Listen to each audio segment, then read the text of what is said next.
Sağ olun. Hormatly ildeşleri, eridi adamlar. Seredin ıqbal estrada topor ödülerinin gowy aydındır saatlary bilen. Yaşlarymyz ödülerine taýýarlanan stol başyna geldiler.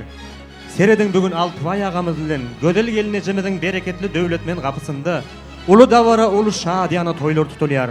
Bu toýumyzyň sebäpkärleri bolany döwletçigimiz ödünün gödelleri arasyndan saýlap süýen gelini keýige İlimiň halkymyň alynda bereketli döwletmen gapysynda toýlanýar.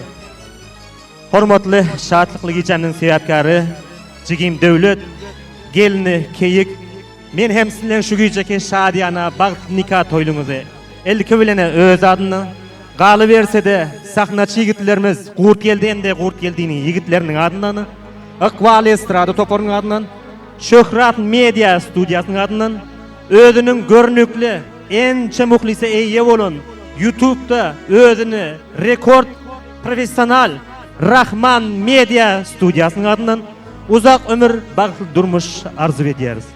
Bagtyň açyk bolsun ilhamyň dury. Nowy güller açylýan bagyt bagynda belent basman çaklar arzu edýäris. Bagtyň gapysyny açan çagynda geliniňe goşul ýagdyr balýaly, yollaşyňa goşulmasly gülýaly, garryň göýüni bolsa bolsun çölýaly. Başarsan kalbyňy bosan etkiniň iki söýge bir-birini gowuşsa, ulu şadlyk bilen toýlar tutulsa, käseler kakylyp şerap içilse, belki şunyň özü söýgüdir, söýgü diýip, mehriban ýaşlarymyz ýene bir gezek siziň şu şadlykly, bagtly ýaşagyňyzy gutlaýar. Bagtly bolun. Hormatly jigim döwletjan, gödeller arasyndan saýlap söýen gelini ýüzüni açmagy ruhsat berýäris.